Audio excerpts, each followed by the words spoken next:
Welcome to the closing ceremony, performance, lecture, presentation, whatever you like, of When the Future Was About Fracking, which has been bubbling along nicely in there for the last month and is also part of Dundee's Ignite Festival.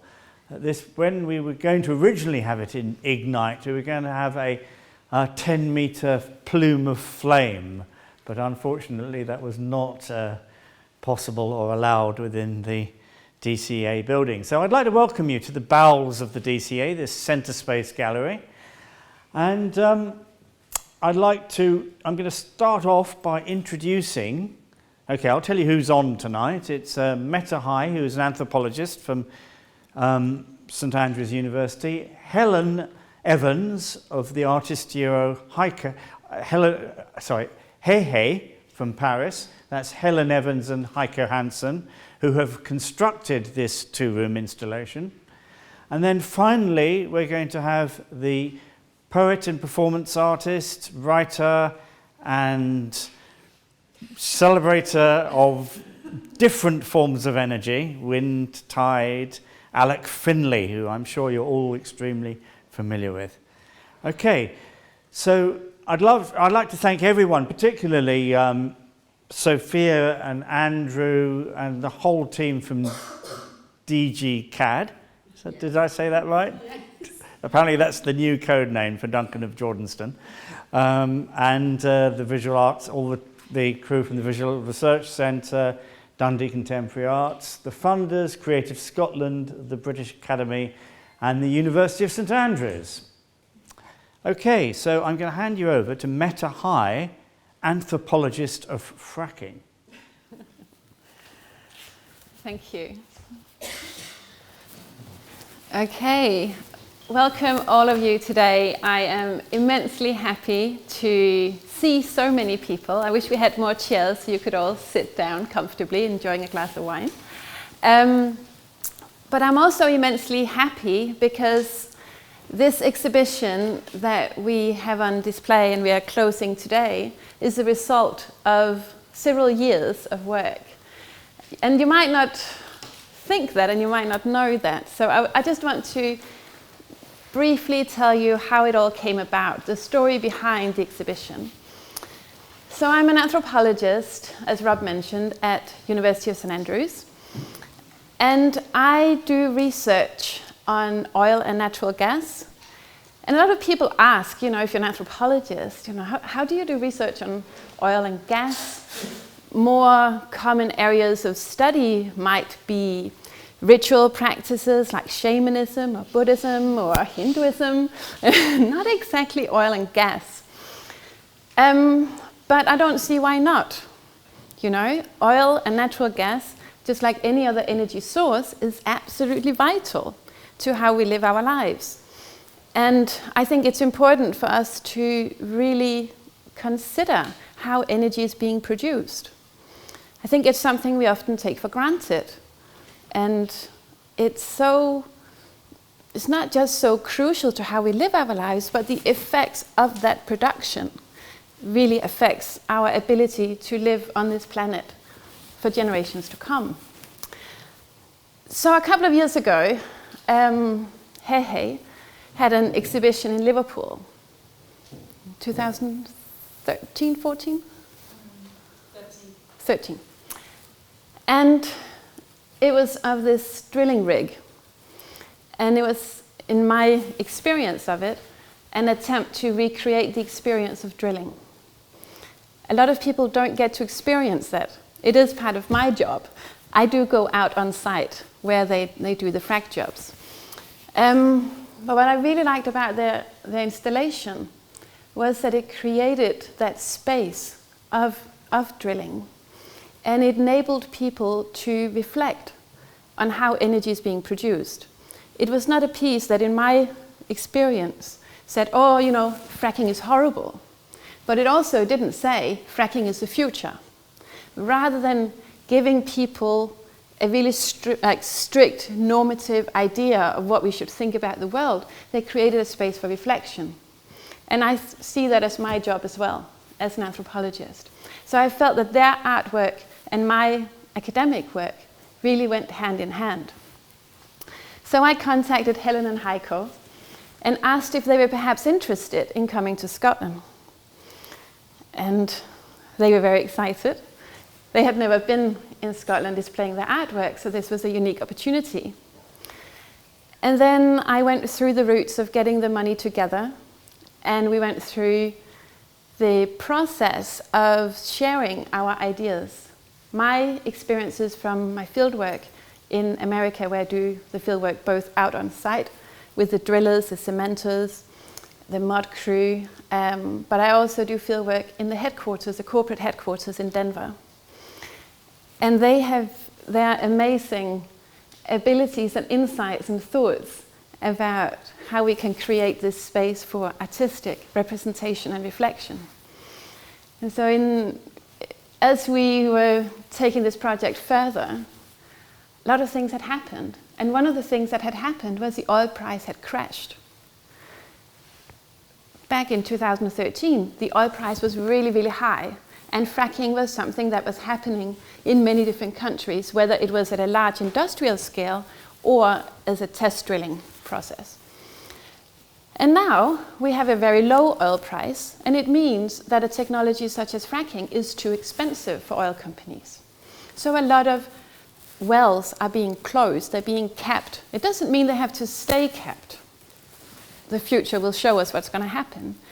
But we were thinking about, this piece that could also represent that volatility and that dynamism that you have in energy production. Things are not stagnant at all. And with this piece here, I hope that you can really, again, experience and take to heart the dynamics of energy production. So I'm very, very proud and pleased to be able to welcome Helen Evans. Thank you.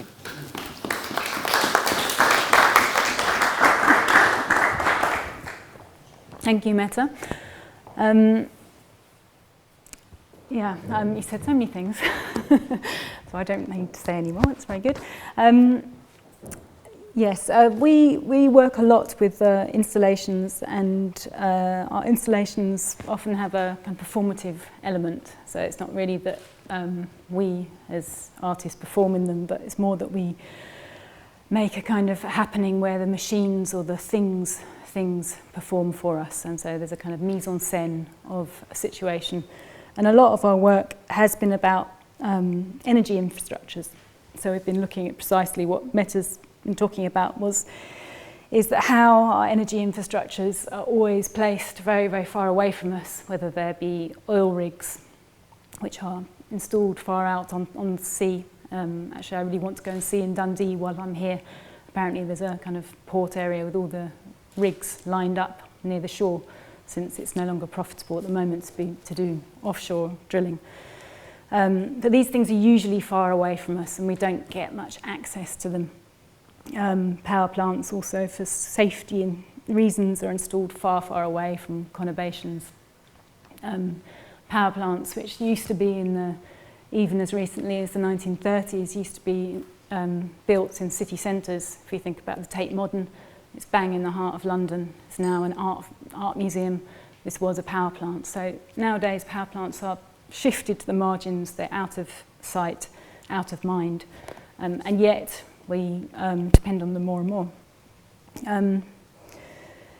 But we are kind of interested in what these energy infrastructures can bring us on a kind of poetic or metaphorical level, and how we could recreate them in an altered state, if you like. What could they bring to us on an emotional level, and to offer a different way of understanding them, so they're no longer objects of science and technology, but also objects which are part of the universe of the artistic domain. And fracking is actually a very old technique. It's a technique which is over 100 years old, the technique of fracking. What's new about fracking is the technology which is developed, which is quite an incredible. I still don't really understand how it works. They drill down, and then they have developed a technique where the drill bit, if you like, can actually turn 90 degrees and drill that way. And that's why fracking is suddenly a feasible, profitable, or was a profitable thing to do in the United States. So it comes down to the technology, and in a way, I suppose our practice were a bit like romantics in a way, maybe a bit like, I don't know if any of you know the work of James Lutherborg, who painted a picture in 1801 or 2 called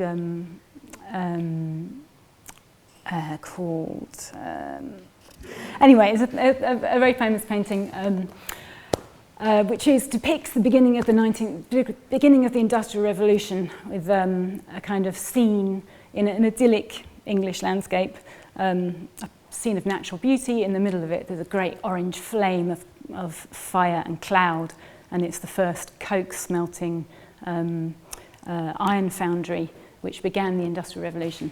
So it's a kind of an image of industry out of control, and it's a very emotive kind of image about technology. So in a way, you could say that we're kind of working on similar lines. And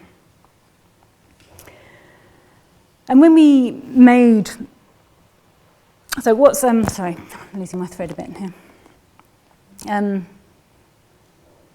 Yeah, so we feel like our role as an artist is really to create an image, because fracking is something which is, as I said, far away from us, and we don't know how to represent it. So it's a problem of representation, and it's true of all these energy infrastructures, is that we don't have a visual way of talking about them. So we're trying to develop that visual language. And of course we use a lot of realism in these pieces. So when this piece was shown in Liverpool at FACT, we created the kind of visual effect as if we're really drilling down through the floor of the gallery. So there's really literally a hole going down with a drill turning around with a big piece of scaffolding metal. Somebody said to me, are you really drilling? I said, and how far are you drilling? I said, yes, we're drilling 1 kilometre. Really? So, but if you look closely at the installation, you'll very quickly see that the actual drill itself is none other than a household drill that anyone would have in their home. And the trailer, which is, so the drill rig is actually made out of a camping trailer, and we've left the brand name on it, which is called Erda, which means earth. So there's all kinds of clues that reveal the artifice of it all, but it is a kind of immersive, visceral experience. Sorry, it's Coalbrookdale by Night was the painting I was thinking of.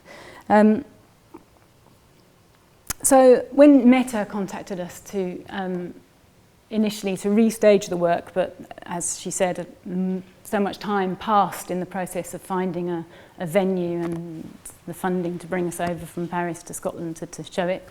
In that timescale, the economic landscape of fracking had completely changed, and also, I guess, for us, it wasn't so interesting to restage the work as was, but more interesting to rethink it in terms of the current situation, whereby at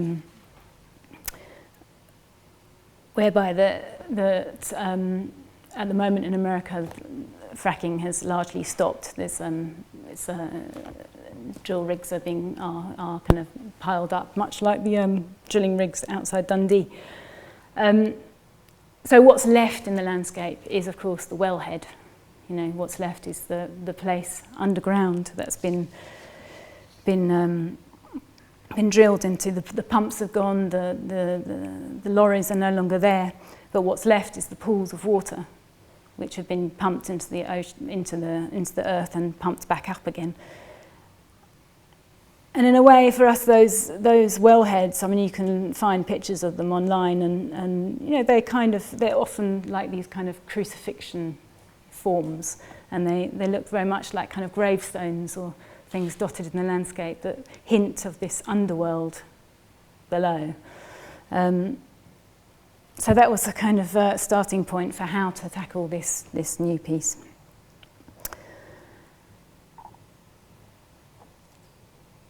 We've done quite a few other projects that also are looking at energy infrastructure. So there was a project called Is There a Horizon in the Deep Water? Abandoned ship. Abandoned ship. Abandoned ship. Abandoned ship. Abandoned ship. Abandoned ship. Abandoned ship. Abandoned ship. Abandoned ship. Abandoned ship.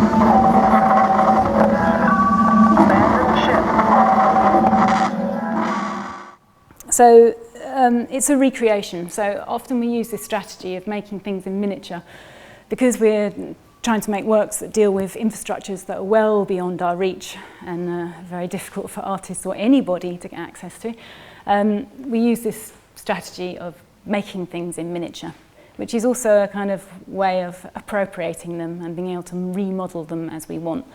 So this is a kind of recreation of the catastrophe that happened in the Gulf of Mexico in 2010, which was the explosion and sinking of the submersible oil rig called Deepwater Horizon, which led to the leaking wellhead into the Gulf of Mexico, which is one of the most disastrous ecological oil spills of recent times.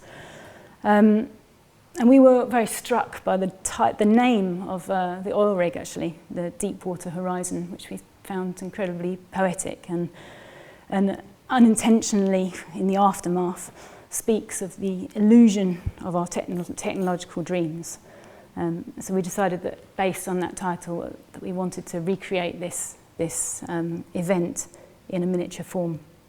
And it just so happened, actually, we were invited to show something in a swimming pool, an open-air swimming pool, and by the side of the swimming pool was marked deep water. So this was the trigger. Where is this, Helen? This is actually in Cambridge. In Cambridge, in an open-air Lido. Right, because I saw the version of this in Linz, so That's I realised right. this is a different version. This is the first version. This is the version before you did the Linz Yeah. version. Okay. Yeah. So it's a very, very cold March. Actually, it's freezing cold. This water is actually green because the Lido hasn't been used during the winter, so you get ducks kind of swimming in it around the oil rig. The oil rig is about 1 square metre, placed in the shallow end of the pool, and there's intermittent kind of explosions and black plumes of smoke that are released from it. At the same time, the rig is constantly being videoed, and that image being relayed to a big video projection in the same space. So it's also actually at that time when we made this work, it was 9 months after the event, and the court case had gone through, and the story of Deepwater Horizon, the rights to the story were being sold to Hollywood at that time. So we thought it's very interesting, this kind of repackaging of catastrophe and how it then gets sold on. Did the movie ever get made? And not yet, not to my knowledge, no. So when you're in the space, it's a kind of happening that's happening all the time. But this image of the image of the rig appears to be real, which obviously, when you're in the space, is obviously not.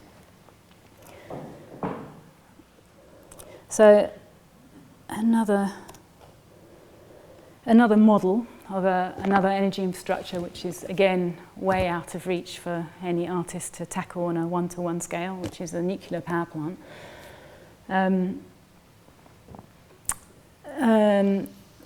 For this project, we were fascinated by the image of the cloud coming out of the cooling tower of an atomic power plant, because the cloud is really the only thing that shows us that it's working, that there is some energy transformation taking place. And the cloud is also the thing onto which we can project our imagination. So we can, onto which we might be able to read what's happening. First play. Oh, yeah. So we wanted to make actually our goal. We collaborated with We collaborated with a department of fluid mechanics at the École Polytechnique in France. And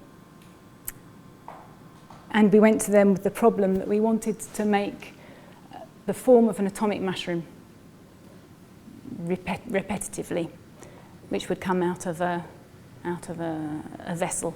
So this vessel was the cooling tower. So we wanted to make this atomic mushroom that would come out of a cooling tower. This is the mushroom.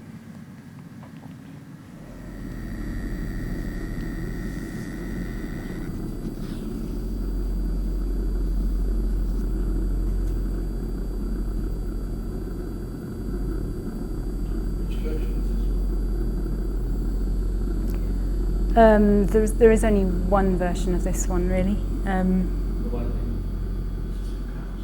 Well, it's actually contained in an aquarium. So what you're looking at is actually fluid moving, coloured fluid in a water-based dye in water, in clear water, inside an aquarium.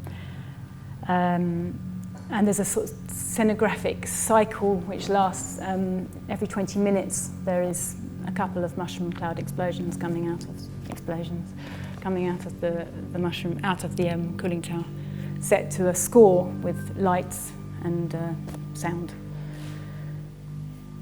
And it's not very big. It looks big here. It's actually only, the aquarium is 80 centimetres wide by 70 centimetres high. It looks with a kind of infrastructure around it, so it kind of looks like a kind of three-dimensional sculpture, if you like, which can be experienced as a kind of cinematic, theatrical device. It's a kind of contraption. It looks perhaps like a kind of scientific test laboratory, bit of laboratory kit for testing catastrophe. You might use it to measure the size of the cloud.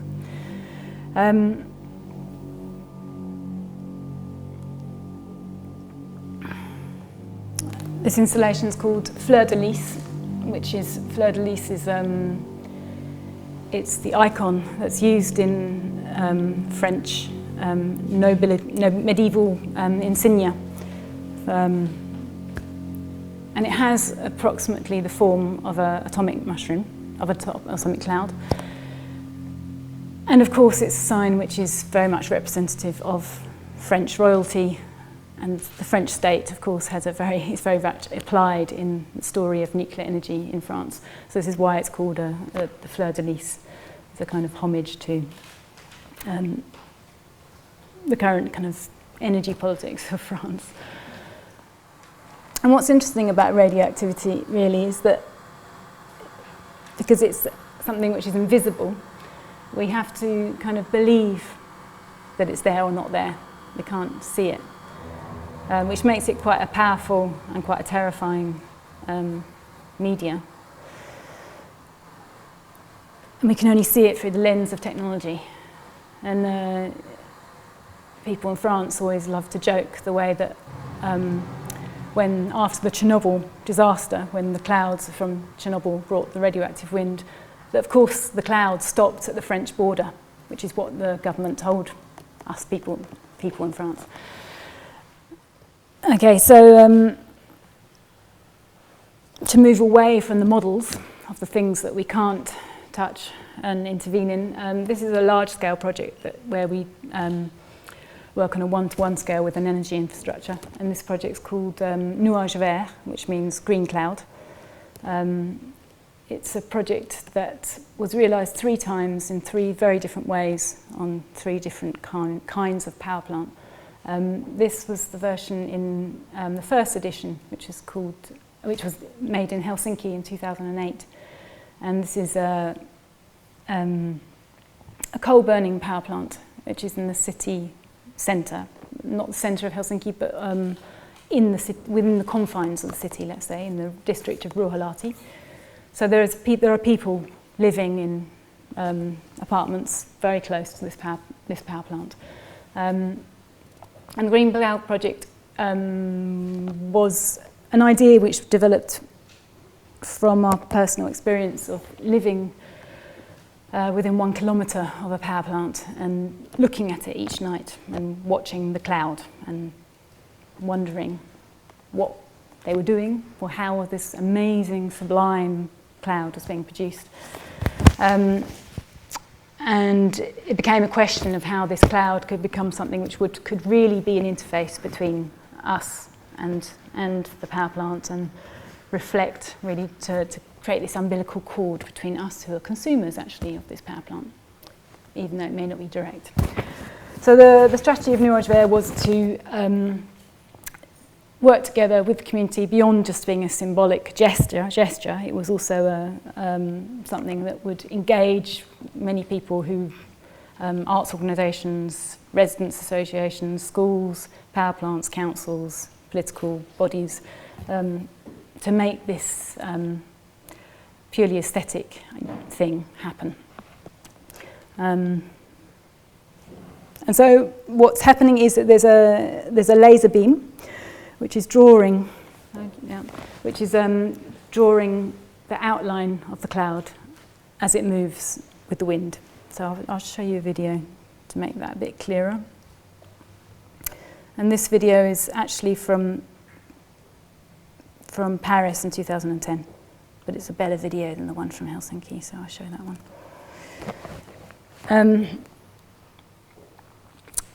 So as you can see, the cloud is moving and the contour is moving, and the contour is always following the shape of the cloud. And what happened in Helsinki was that because it was a coal-burning power plant that was producing electricity, we managed to convince, amazingly enough it seems now, the power plant owner to publish data about what kind of energy people were, how much energy was being consumed right this moment by the local community, and to generate a kind of, their research has developed a kind of a speculative graph of a kind of prediction of what the energy consumption should be based on previous years and based on the temperature. And so we could measure what the actual consumption was compared with what it is expected to be. And so we could measure if there would be a drop. And so with that data, we would change the size of the cloud. So contrary to what some people expect, the idea is that you give your energy to the cloud. So you consume less and the cloud gets bigger. And so we had this kind of unplugged day where everybody was asked to really, really make a big effort all together to make the cloud grow by turning everything off. So, and of course, it's a kind of very, it's not really a very efficient visualization. It's a kind of metaphor, really, for kind of giving your energy to art, because art is something which has always been, we're always told that art can generate energy and produce energy for consumers. So maybe now we've got to give energy to art. And then, of course, after the project was realised in Paris, in Helsinki, we then wanted to realise it again in Paris, because this is where we had conceived the project. So it felt we had still this burning desire to illuminate this wonderful incinerator that we used to stare at every night. And so we began a process to try and build up the support necessary to make that happen. And that was, of course, an incinerator is a very different beast to a coal-burning plant.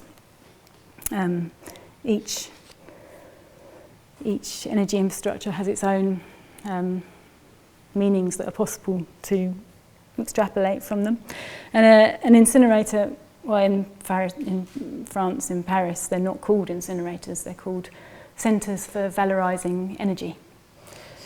And waste is really kind of shrouded in shame Nobody wants to draw attention to it. Nobody wants to talk about it. Nobody definitely wants you to put a green laser on their incinerator cloud. So after many, many years of battling and kind of political blockaging, to make a very long story short, well, we just did it anyway. So this was the second time we projected onto the cloud. This is actually the biggest incinerator in France. It's got 2 furnaces. And to make this happen, we worked with local organisations in the community who gave us access to their rooftops in the snow one December. Terribly cold conditions out on the roof. Even though we had letters from the police forbidding us to do this. What was interesting about this project is that in the end it became a kind of a way of claiming the cloud as our own, that it belongs to us, that it is not the property of the waste authority. The cloud actually belongs to us, and it is the air that we breathe, and so if we want to project on it, then we can. What's interesting for us about this project Nuage Vert is that with this very simple device, it begins to reveal the kind of the undercurrents that run through these infrastructures. 5 minutes. 5 minutes, good, that's perfect. Okay, so one last project to finish up on, since we've been talking about the infrastructures, which are the very big ones. The end point of all these infrastructures, which we all have in our own home. It's a very small intervention that we made, which is called prise en charge, which is French for to be taken care of, to be prise en charge, but also it means, quite literally, it means a socket which is undercurrent. So, I think that's it for now. Thank you very much, and I should pass over to Alec. So I'd like, my great pleasure to introduce you. Are we technically prepared for Alec? Yeah. Great pleasure to introduce you to Alec Finlay. Thank you. I'm going to speak until my energy runs out, or until we become unethical. And I'm mainly going to be reading poems, so you can relax. Once we get to John Latham, you'll know I'm nearly at the end. 10 maxims. The 3 drivers are sun, earth, moon. No energy knows where to begin or end. We don't connect to the device. We connect to the network. A network must crisscross, but always from an edge. Each new device is a failure, taking its honorable place in the chain of transformation. Only the next device can incorporate experience. The cycles of venture capitalism, energy utilities, and innovative technology do not share one definition of yesterday, today, and tomorrow. Off-grid, technologies avant-garde. The Anthropocene demands the just distribution of fuel poverty. Energy is a health issue.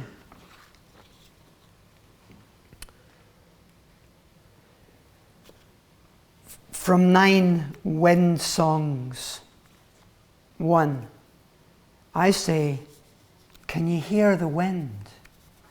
She says, it's the wind. 2. The gust's disturbed motion is an invisible influence that would pass unknown, but for the shush of strewn leaves and whine of wires that the night mixes with the turbine's wavering hum and the juddering rattle of its pinched blades. While this wind still blows, we know there will be no end to change. 3. With time and economies of scale, sweeping sails of cloth were refined to steel blades. 4. Even wind's stochastic complexity can be reduced to a continuum of needle and spindle.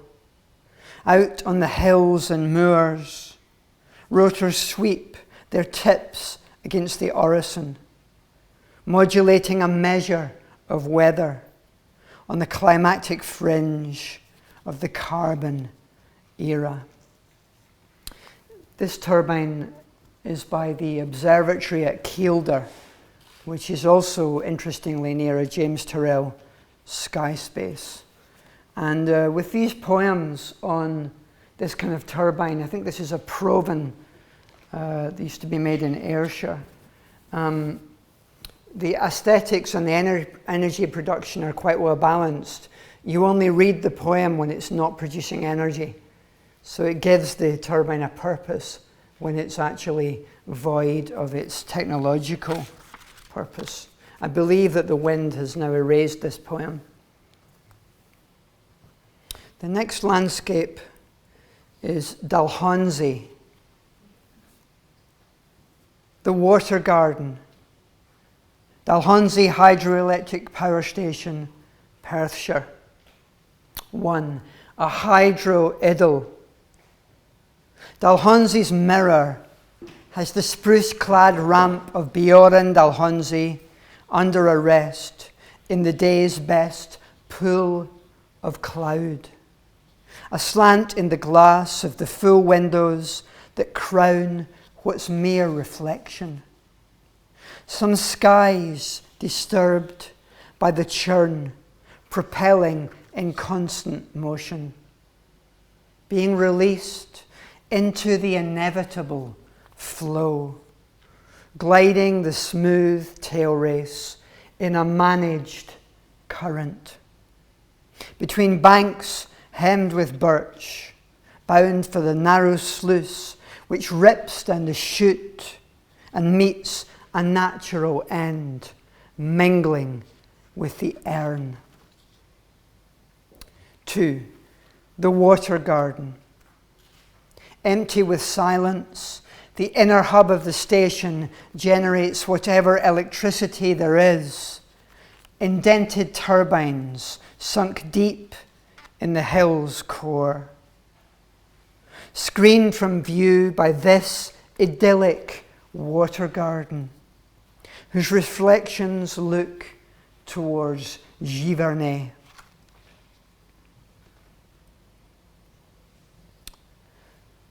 3. The power of water. This is the power of the mirror, to know nothing of labour. This is the power of water, to know nothing of the forced race through the blades. For water has no interest whether its particles rest in static pools or are compelled through hewn rock pens, stocks, and steel pipes that force the turbine to turn. For water and mirror may be given over to reflection, but they never make production any of their concern. They remain amiably careless of their many effects, whether mirroring a falling leaf, flooding a glen, or lighting the quiet streets of a small Perthshire town. This is by the town of Comrie, whose name actually means town of confluences, because 3 rivers come together there, the Leadnock, the Erne, and I'm not sure of the third. It might be the Ruchel.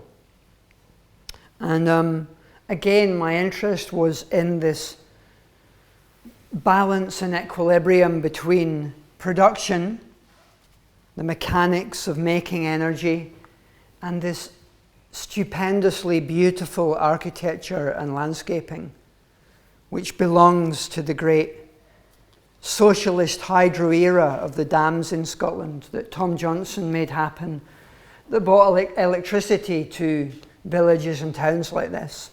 My dad actually was living about 2 miles from this when it was being built, and he would have been using paraffin lamps. And I just think that this composition of birches juxtaposed with the plantation on the hillside, the birches having that purpose of holding the banks together so that the mill race is secure, is just an absolute sense of possibility. We don't do this with wind farms. Wind farms should be national parks. They should be planted. The third landscape is Costa Head on Orkney, where E.W. Golding analysed the winds. This is from Golding's book, Energy from Wind Power, published in around 1955, and it's still in print. It's the Bible for wind production, wind energy production. And this is Golding. And I love the fact that he's so unknown that we don't even know when he was born. We only know his death dates.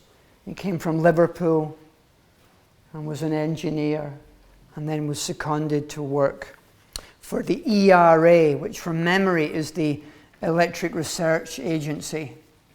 I do need to look that up. And that was actually crushed by the National Coal Board, which didn't want any innovation in energy production.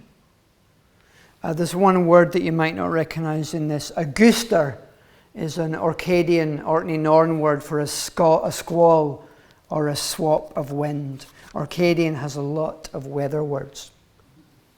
1. In the ERA lab, white-coated minds calculated their sums, minus the wind's sea-assisted blast, designing the tower, fixing the pitched variable blades adopted from a helicopter, adding the generator to the snub nacelle, welded on Clydeside, Golding's iconic spire cast as shadow lattice, crisscrossing the cant of peat hags, rushes, and bog cotton. The engineers strove to comprehend the wind's pitch of swirling distortion and the flux of micro forces that were unleashed in each irrational gust, given measure in instruments which gauged the shock inflicted by a Auguster, suggesting stress capable of shearing braced steel, as was proven on the night a hurricane brought an end to the experiment. Today's breeze tickles a lull on the hill, where their trials discern pattern and direction in veering winds, finding a mean value for the exemplary slope, mapping its gradation, logging the prevailing fronts, propelled over the crags, whirled through the cup counter anemometer, each second producing data for each year's run of wind, plotted as wind roses, whose abstract blooms predicted the yield that might flower in kilowatts per hour. Time has reduced this new technology to archaeology, seen in the shell of the concrete hut and patchwork remains of mica-encrusted bays, sunken foundations and rusty pegs, thick twisted cables and metalled stobs sunken in the moor. Golding's achievement still towers, tacit, in the elevation of the stays that I can imagine lifting from the broad ring of sloping bays, where giant moors sag in the grasses, shorn of tension, having nothing left to grip on. Wind and ideas have prevailed in those blades, wheeling their tips slowly over, slowly over, slowly over the azure above Burger Hill, on this green isle where theories were tested and results exchanged with wind pioneers around the globe, sharing successes, learning from failures, demonstrating the sustaining logic of motion that set windmills revolving in such rich profusion of designs to energize these outset isles in today's winds and tomorrow's gales. Orkney currently produces 103% of its energy. It's been promised a cable to the mainland for years. They have a joke there about the only cable that comes to Orkney is Vince's cable, and he only came once. It's the experimental site for energy production in the UK and one of the most important sites worldwide in terms of marine energy. It's currently being crushed by the Westminster government. They have visits from the Minister of Energy for Chile, Indonesia, Thailand, but Westminster Energy Minister has never bothered to go there. These energies don't fit the pattern that Westminster requires.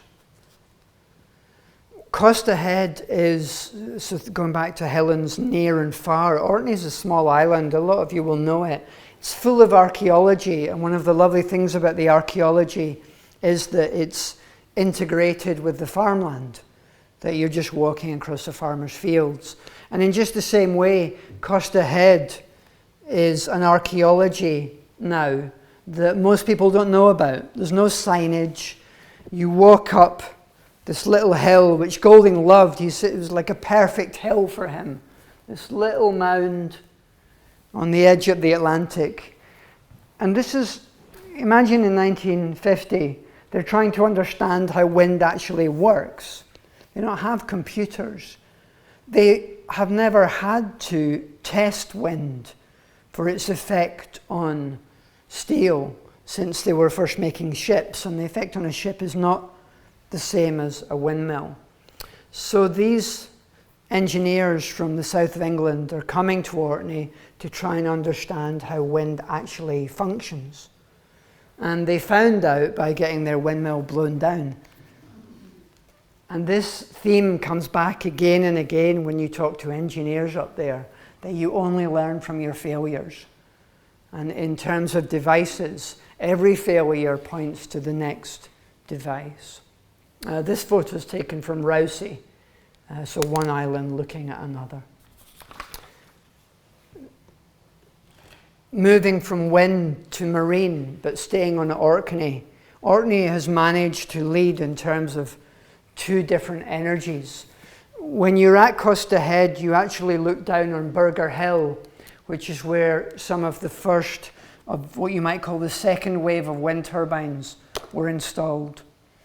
The first wind turbine, we think, went up on Costa Head around 1950 and was blown down in 52. No one really knows. There's hardly any proper writing or literature on it, although I have been trying to do research.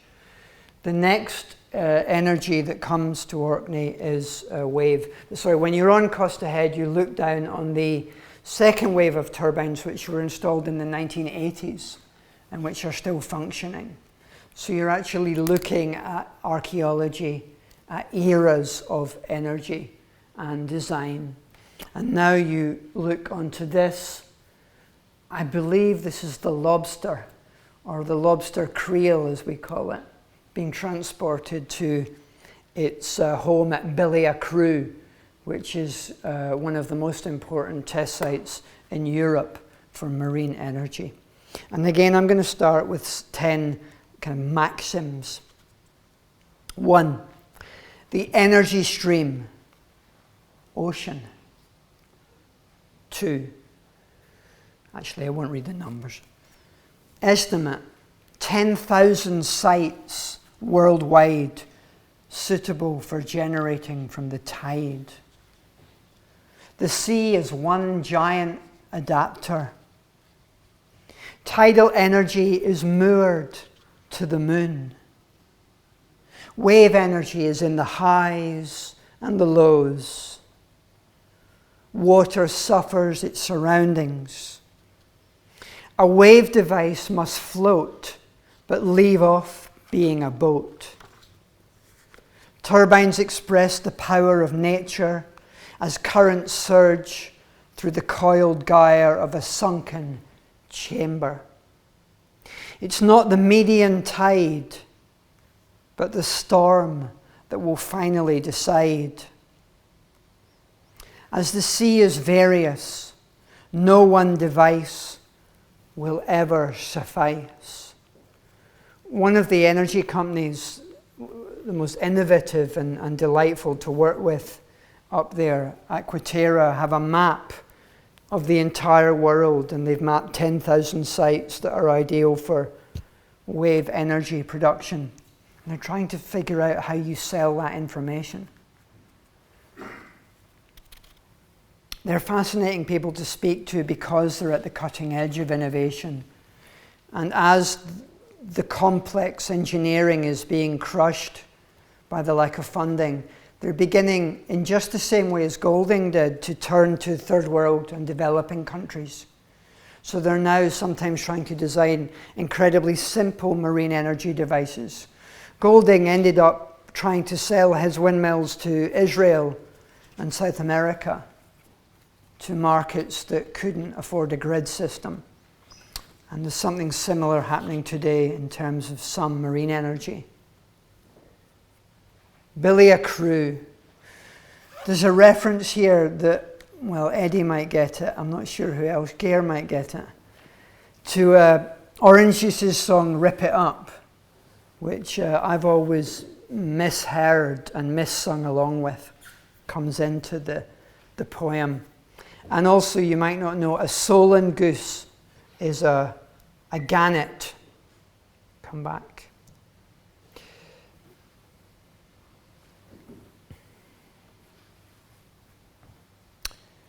Billiacrew, Orkney. Culture is richest where there's the greatest ratio of land to coast. This patch of the Western Ocean's coruscating garden recalls my favourite song, mishearing the sea's very humdrum. But no, there's not one ocean, not when such an infinite mix of blues can outshine the map's cerulean. The sea is there for a Solon to push his wings against, or plunge in, reinventing the medium.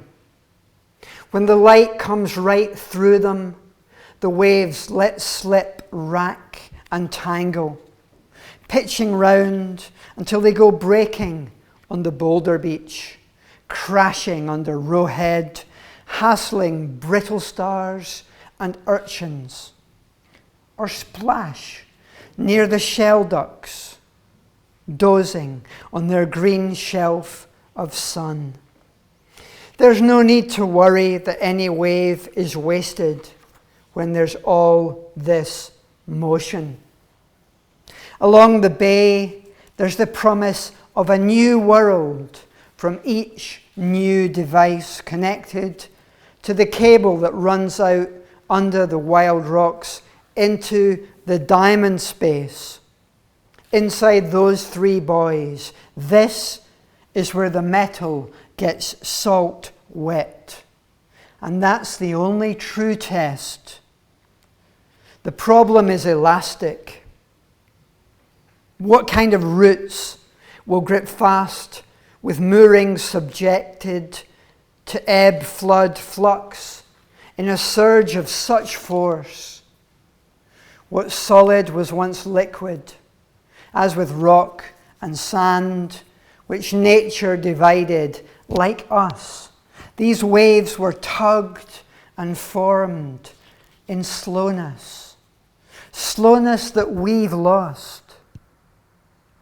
For there's no way to relearn the tide's happy knack of infinitesimal growth, except by slushing around or waiting stranded on the heave of the moon. Finally, that lovely word, finally, John Latham's work on the shale bings. This is where we move into the fracking landscape.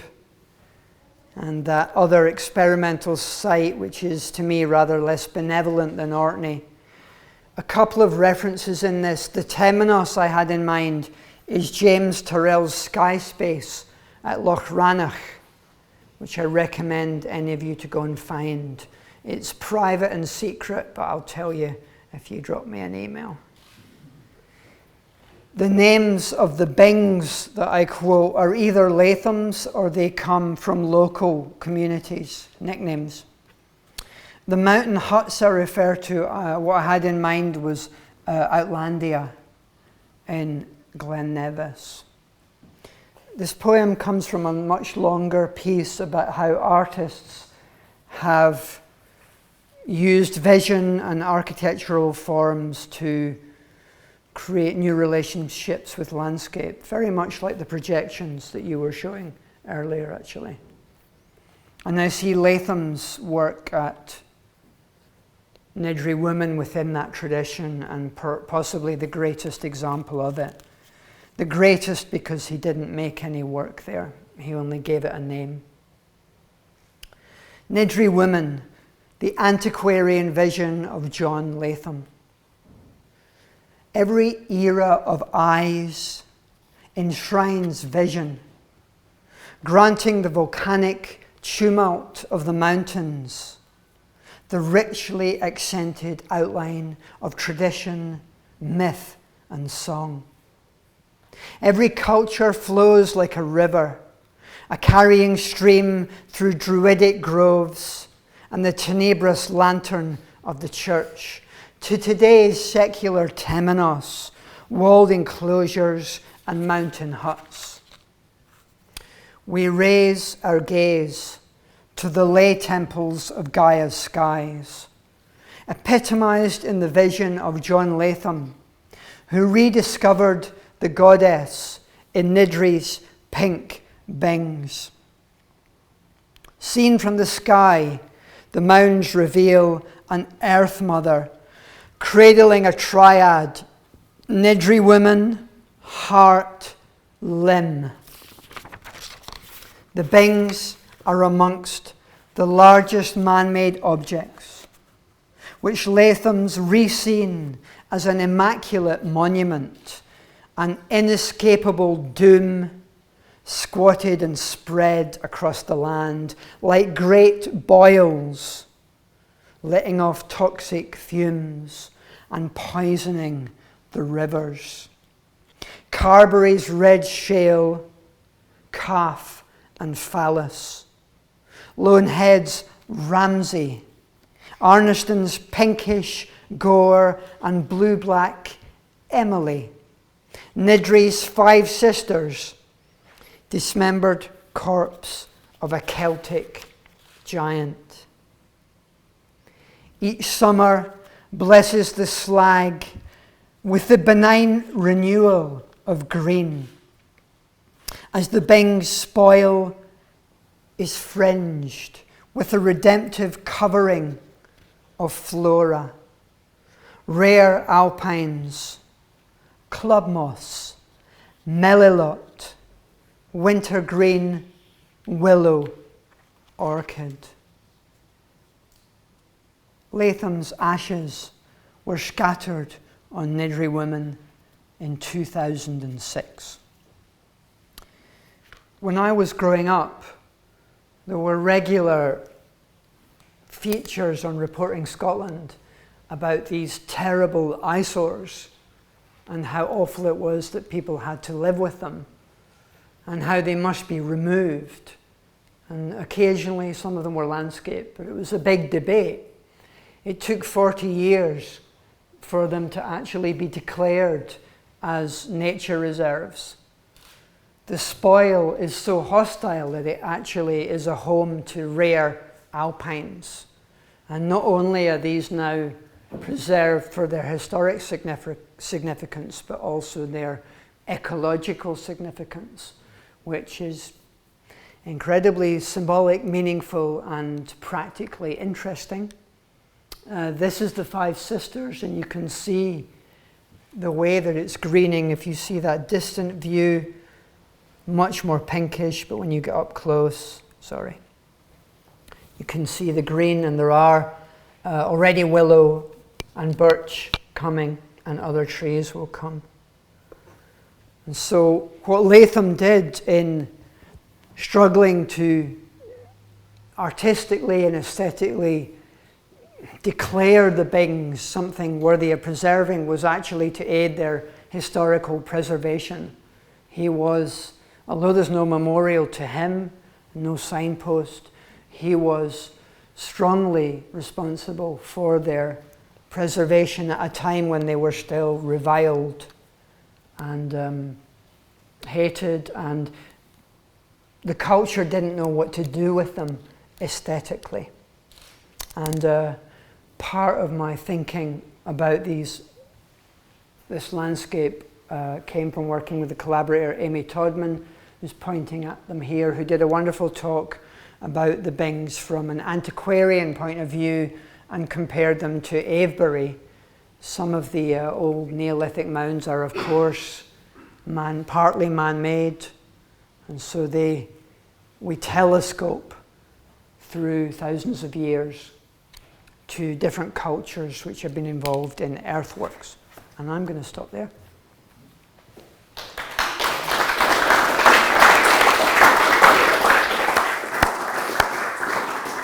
Thank you very much. Would you just mind hanging on? I'm going to gather Mette and Helen up for a quick 5 minutes Q&A.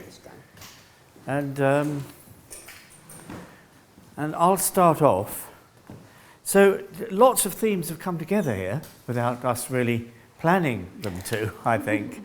This whole notion of these vast infrastructures, these things that people are not sure whether they're to be reviled or loved, the power stations, the fracking rigs, the people, the communities around them, the Nidri women.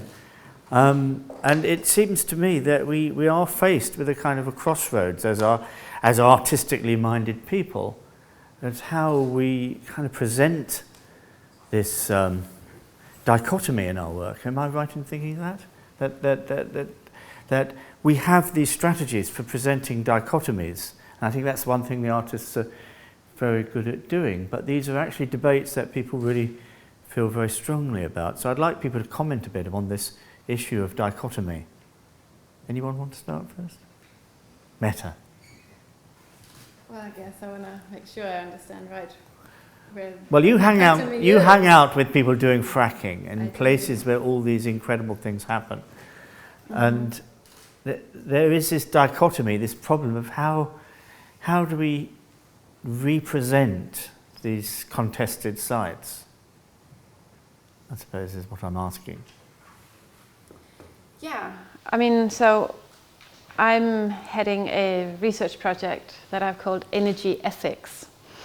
And I guess that's very much this issue. Like, I think as soon as we engage with issues of energy, we are also engaging issues of ethics. It's impossible, I think, to really look at one without the other. If you're interested in energy, I don't think we can take out all these ethical questions, the moral questions, the big questions.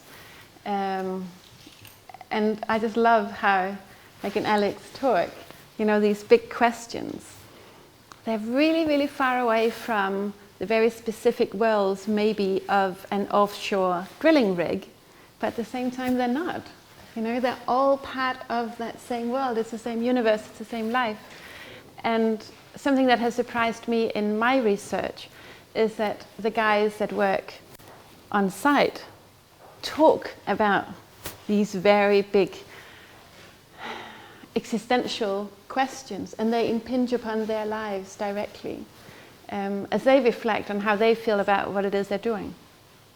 And so in my work, I'm trying to create a space where we open our minds to that and to them without thereby just condoning and saying this is the right thing. So try to create a space of something that is very political, very ethical, but also stepping back and try to not give my view, but let their view speak.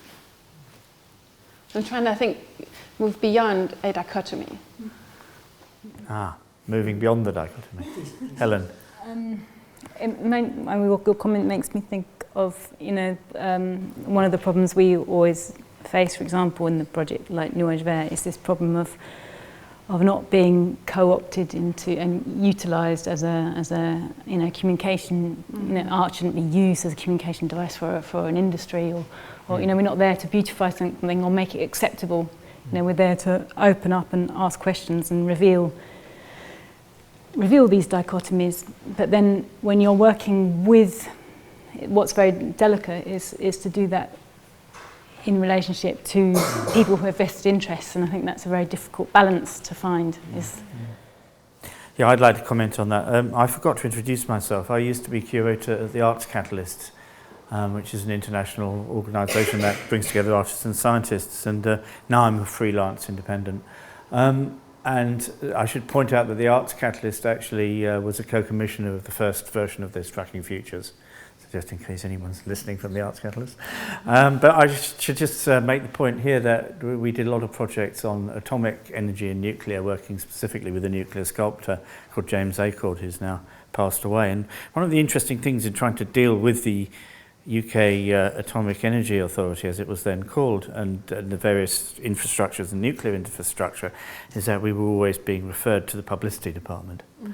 And we didn't want that. We wanted to talk to the engineers, the people who were actually working in the industry, see what they felt, because we wanted to go beyond the ring fence, if you like, the ring fence, where on one side we have the publicity people pitching the benefits of nuclear power, and on the other side Greenpeace and Friends of the Earth, who have an equally strong message to put across. We wanted to get behind that ring fence and see how the whole thing actually ticked.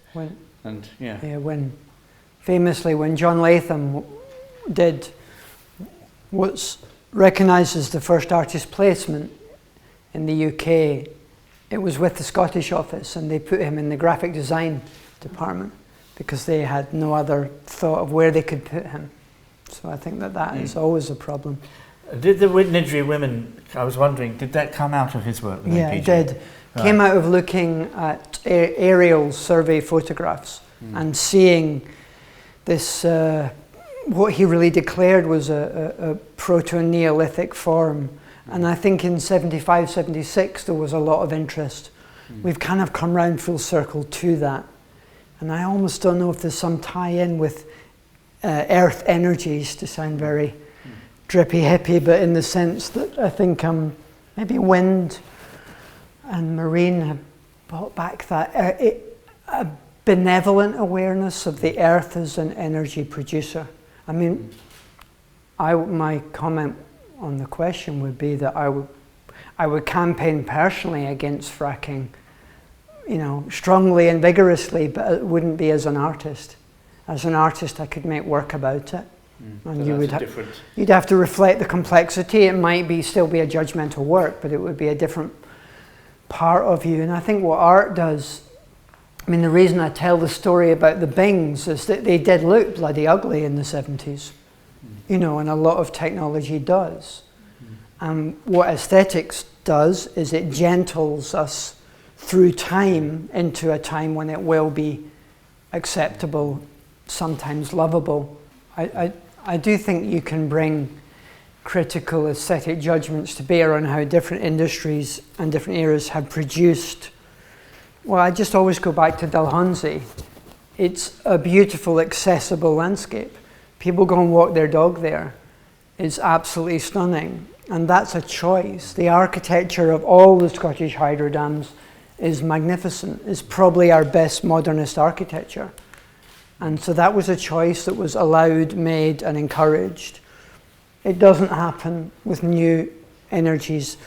You get a lot of village halls, you know, with wind energy, but you don't have any sense of duty that I can see to the land. There's no reason not to plant trees. Yes, you've got to build a big road, but eventually nature will cover that. So that there's been no sense of, you know, what the hydro was about was, yes, there was loss and debate, but it was about access and the sublime. And it was genuinely a socialist and community-based project. Well, I think that was great that Helen brought up that painting with this notion of the sublime emerging. And the projection. From the demonic depths of industry. And is there anybody, I'm sure someone else here has got something to say or ask or, yes? Correct. Yes, one there. I could just add something there, because I can remember in Perthshire in the early 60s you were talking about these sublime dams. That was not the idea then. They regarded them as absolute monstrosities. Okay, they were getting electricity into rural areas, but having these things sitting, sometimes of course having taken over their own land, having lost a lot of land for that, and then these huge concrete structures which back then were gleaming white in the landscape, they've mellowed a bit since. When do you think the change came then? Oh, it's just been very gradual. I mean, in fact, I'm sure if you still scratched enough folk in central Perthshire, you'd find folk that were still not very happy about having them there. But of course, as always, the people who were strongly against it had probably died off, and folk had just got used to the things. After all, folk hardly notice pylons now, and they were really reviled when they were first put up. It's the same as wind turbines. But I think your strategy was, with Windflowers, was to try and actually use culture to accelerate that process, wasn't it? Yeah, I think it does do that. It was always a question of whether you're running alongside the train or whether you're actually able to make it go faster. I do still think that cultures adapt differently. You have to break a country down, but Scotland has adapted to wind in a different way to England. I think there's no doubt about that. Obviously, you'll still find places that object, but a culture is capable of adapting faster, and there are reasons they do adapt. And I take your point, but I do think that the paths and the access that those dams allowed did mean that a lot of people became more positive about them. Whereas when you do go past a nuclear site, it nearly always is, you know, you're not coming in, is the sense of it. And the same with most of the modern energy production forms, that they are a fortified or distant technology. Wind does welcome people sometimes, and they had masses of visitors to Whiteley Wind Farm, I think 5 times more than they expected. So it can be shifted. Yeah, it can be shifted. And I think aesthetics can be part of that, culture can be part of that, conversation. The thing that really changes is community ownership. Really. If you go to Orkney on Rousey, they're trying to figure out whether to build a swimming pool for 100 people. You know, an Tiree, you know, they're constantly aware of the benefit that they've had. But to look at the other side of the coin, at our breakfast conversation, Mette, you told me that the fracking site was still one of the hardest to get into. You had people had to be cleared in advance if because you were thinking of taking Helen and Heiko so to we've been a talking fracking about site. going perhaps together, and I mean, access is definitely difficult. I mean, I've spent years negotiating access. Now I have access, and I treasure that access because I know at any point the doors will be closed. It's power at play, you know, and it's not just the the electrical power there. I should just point out before you leave, there's a little newspaper that's got some interesting quotes from frackers in it. So we can also we've mark got here some the copies launch of that here, of I a think. newspaper called the Energy Ethics Current. There's some copies out there, it's free. And in this newspaper I have included some statements from the people that I work with in the US, and also a little just my reflections on the whole issue of energy production. So please take a copy, and you're always welcome to just email or check out the website. It'll be great to hear from you. Okay, anything else or before we conclude from anybody here? Now's your chance. Right, well I think that brings us to an end. You've got a little time to gather a drink before I'm going to ask Andrew Dodds, the gallery manager here, to switch on the installation for the last time. So you'll be entertained by the sound of drilling, and I'm going to ask him to bring it to the volume we would have liked it to be played, except for the fact that it would disrupt all the activities of the rest of the VRC. So we're just going to quick blast of drilling. So if you'd like to grab your drinks and get ready for the drilling. Thank you very much for coming.